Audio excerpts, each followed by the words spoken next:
from Dubai. I'm Rachel Price and welcome to my podcast, Not Just Making the Tea, a show where we'll talk about the realities of our career and life choices whilst made at school and college. It's all about celebrating the parts that don't go to plan as much as those which do. With every chat, we explore what life skills there are to be learned and how they can influence and help us to succeed. This season, the focus is on key skills and the attributes which we all need to be more successful in our everyday lives. I hope that you enjoy listening, find the topics thought-provoking, entertaining, and that they add some positive vibes to your day. So on that note, let's get started with today's topic.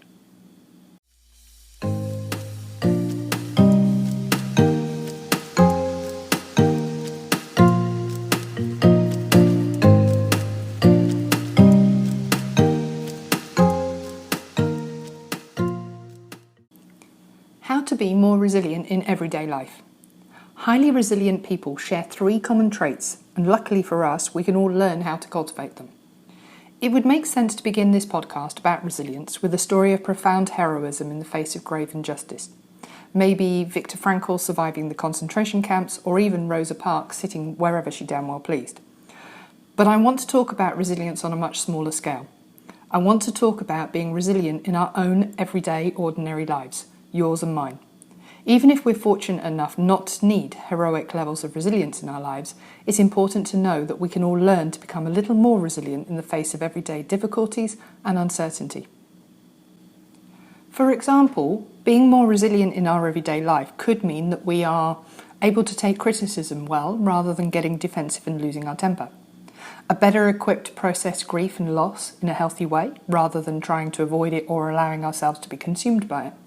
Or maybe it's choosing to bite our tongue in a fight with our spouse or siblings or friends rather than resorting to sarcasm or much worse. During the rest of this podcast, I'm going to describe three traits that are common among people who are highly resilient. Then I'll offer some practical tips on how we can learn to cultivate each of these traits to become a little more resilient to the challenges and stresses of everyday life.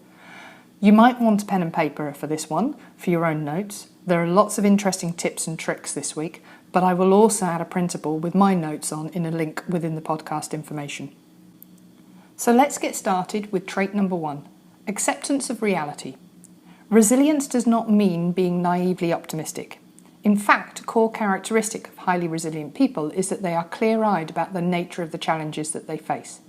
This acceptance of the way things really are allows them to be more efficient in designing strategies to navigate their particular struggles or challenges productively. For example, suppose you've just given a presentation to your classmates at school. You believe strongly that your idea is a good one, and you feel like the presentation itself went fairly well. But to your shock and horror, the first words out of your classmate's mouth is to criticise a key component of your idea. You feel hurt and the anger is quickly rising. Thoughts run across your mind like, why do they have to be so negative all the time? They really don't know what they're talking about. I'm the person who researched this and delivered the presentation after all. At this point, you've come to a fork in the road. You can either continue down this path of defensiveness that your mind has already started you on, and while you feel that this is justified, you suspect that the end result may not be so good. For example, your classmates could scrap the idea entirely, or you could end up saying something out of anger that risks your position in relationships.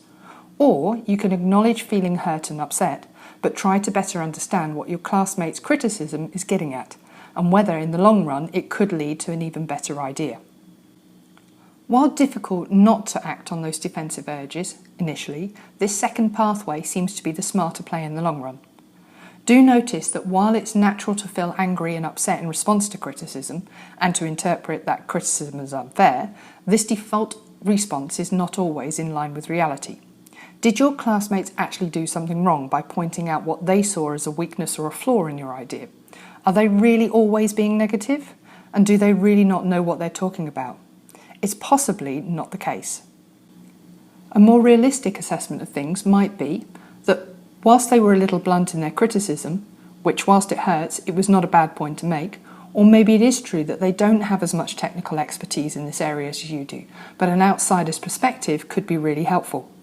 When we get into the habit of checking our initial interpretation of things and then aligning our thoughts more closely with reality, we not only feel better in the moment, but we're more likely to discover productive ways forward. Psychologists refer to this acceptance of reality when confronted with new information as accommodation, which means to be more flexible with our own beliefs in order to accommodate new facts and information. It's in stark contrast to the more primitive strategy of assimilation, where we attempt to distort the facts so that they fit within our pre-existing belief structures. You can practice this by using a technique called cognitive restructuring, to get into the habit of questioning your default interpretations of things and replacing them with more flexible, realistic thoughts. In reality, here's how that works. Pause. Anytime you find yourself surprisingly upset, pause and say, okay, what's really going on here? Identify the trigger and ask yourself, what happened initially to set me off in becoming upset? Was it something someone else said or did? Was it a thought or a memory that was randomly crossing my mind? Notice your automatic thoughts. What thoughts and interpretations of the trigger crossed your mind immediately? How did you talk to yourself about what happened? Identify and rate your emotion. Notice how you're feeling emotionally. What was the strongest emotion present?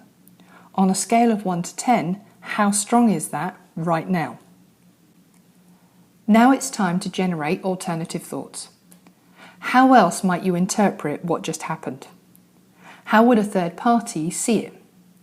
Are you falling into any cognitive distortions or exaggerations? List at least a couple alternative thoughts for each automatic thought that you've identified. Now you re-rate your emotions. Having generated some new, likely more realistic alternative thoughts, check back in with how you're feeling. Re-rate that same emotion from step 4. Cognitive restructuring is best done on paper, at least for the first few times. If you do it enough, you'll be able to begin to change your default way of interpreting difficult situations to be more flexible and realistic. This is a huge step in becoming more resilient. Trait number 2, sense of purpose. Purpose doesn't have to be something grandiose or spiritual. Having a sense of purpose can simply mean that you have positive things in your life that you get excited about, curious about, look forward to, and that you consider valuable. The more of these intrinsic values that we have, the stronger our sense of purpose, and therefore the more motivation we have to push through difficult times and uncertainty. Here's an example of how a modest sense of purpose can help us stay resilient in the face of adversity. There was once a client who lost her mother to cancer suddenly at a relatively young age. The client was devastated. For the first few weeks after her mother's death, she hardly left the house, barely ate, and was almost totally disconnected from her family and friends. She felt bad about this, but as she explained to her counsellor, she was just too overwhelmed with grief. After a couple of unsuccessful attempts on the counsellor's part to help, they stumbled onto something that was just what she needed, by taking a look at the idea of purpose. One of the things that she was most distraught about was that her own daughter was never going to have any experiences with her grandmother. The counsellor recognised that there was a value, something personally important to her client, and whilst they couldn't literally give her daughter experiences with her now deceased grandmother, maybe they could replicate parts of it. The client and the counsellor began to explore what aspects of her mother she most valued and wished her daughter could experience. She would recall favourite memories with her mum, favourite qualities in her, and even some of her favourite meals that her mum used to cook for her. And the client brightened visibly as she talked about these parts of her mum that she valued most. It was then suggested that even though her daughter would not be able to experience her grandmother like the client had, she could still get to know her grandmother in powerful ways through stories that the client could tell her about.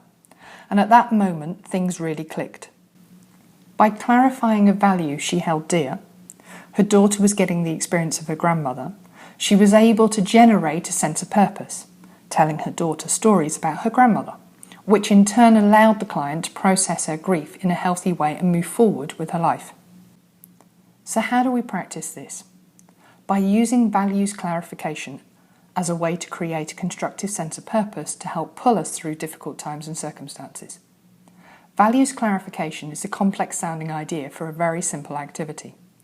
All it means is to spend some time intentionally reflecting on your values, the things that matter most to you in your life. While values are often big, perhaps because they're based on spiritual or political in nature, values can also be small. such as spending quality time with a good friend, learning new skills, or being compassionate with a family member during disagreements. Remember to periodically revisit and reevaluate if your values have changed. This is quite normal, as we also change through our own personal experiences and development. Trait number 3, adaptability and flexibility. People who are resilient to the stresses in their life have an uncanny ability to be flexible when circumstances change. Rather than becoming paralysed or resorting to wishing and complaining that things were different, they set about to change the one thing that they can actually have control over, themselves. In other words, resilient people have a knack of being creative, inventive, or even innovative in the face of stress, which allows them to adapt and roll with their difficulties rather than to crumble or to try to escape. My next example comes from my own experiences and how I've learnt better to communicate with people, specifically new work colleagues. By my nature, I can have a very direct, matter-of-fact style of communicating. I'm not a shy wallflower, as they say. In the past, as soon as I recognised something to be wrong, I would have wanted to bring it up and process it immediately. This process is what had generally worked for me in the past. And for a long time, that's how I approached difficulties at work. I would try to get the other person, colleagues, to talk about the things immediately, even if they resisted to do this and found it difficult. I would then get myself resentful that they weren't trying as hard as me to sort the issue. This was all from my perspective. What I then discovered was that certain colleagues simply prefer to think things through slowly and on their own before talking them through together. That's how they like to process things. But from their perspective, they never got the chance to do this because I was always forcing them to process things right away and on the spot. When I finally realised what was going on, I made a conscious effort to be more patient with my immediate need to talk it out, and instead started to give them space and time. As a result of this adaptability, we were able to find a better compromise for how we handled work and relationship issues, and being able to move forward. How to practice this? Because creativity is perhaps the most key element of adaptability, learning how to become more creative, and yes, creativity is something that you can absolutely learn, is essential. And there is perhaps no better way to exercise your creative muscle than practicing divergent thinking. Divergent thinking is the mental process of taking one question or problem and generating multiple answers or solutions. It's the opposite to convergent thinking, the more common mode of thought that involves choosing the best answer from many possible solutions. Think multiple choice tests. A great way to practice divergent thinking and building up your creativity is something called the 10 New Ideas exercise, originally suggested by James Altucher. So here's the basic idea. Pick a length of time, a week is a good starting place, and each and every day try to generate 10 new ideas within a specific category or topic. For example, Monday might be 10 ideas for a new book. Tuesday might be 10 ideas for a new business. Wednesday might be 10 ideas for the weekend activities with your friends, and so on. The idea is to allow yourself freedom to be creative and to understand that there's no wrong answer, just a wider range of ideas from different perspectives. Here are a few more tips and guidelines to complete this exercise. Choose a specific time and place to do this exercise and schedule it in. I personally like to do this right after I've worked out, as I'm cooling down from an exercise set. Not 100% sure why, but this works for me. I think it's because my mind is clear of other lists. Physically write down your ideas. Pen and paper seems to be the best way, but typing them into a notes file on your phone or computer is also fine. Just don't try and do it in your head, you'll forget it. Know that actually coming up with good ideas is not the point. It's the act of generating lots of new ideas that we're working on. An extension of the above point is that you don't want to censor or edit your ideas, just get them all out there. What you can also do is click on the link in the podcast information for more information on James and the work he does. So to summarise and focus on the key points, highly resilient people share 3 common traits: acceptance of reality, a sense of purpose, and adaptability. While resilience is crucial for people undergoing extreme suffering and trauma, it's also a trait we can all benefit from in small but important ways in our everyday life. And so the 3 practical strategies for becoming more resilient in everyday life include: using cognitive restructuring as a way to make your self-talk and default reactions to stresses more realistic and constructive, using values clarification as a way to identify meaningful values that motivate us to persevere through difficult circumstances, and finally use divergent thinking to foster creativity and flexibility so that we can become more adaptive in the ways that we react to new challenges and difficulties. So that's our topic for today. I hope you found it interesting and helpful. Thank you for taking the time to listen. If you've enjoyed this episode, then subscribe and get new episodes sent to you directly weekly. You can do that for free via Apple Podcast, Spotify, Google Podcast and more. I appreciate everyone who takes the time to listen, so please subscribe, like, tell your friends and send me any comments and feedback. Also, check out the Instagram page, Not Just Making the Tea, for more information and updates. For activities and resources, check out the Learning Hub on educationyala.com and subscribe. Thank you once again, keep safe, chat soon. Have a great day.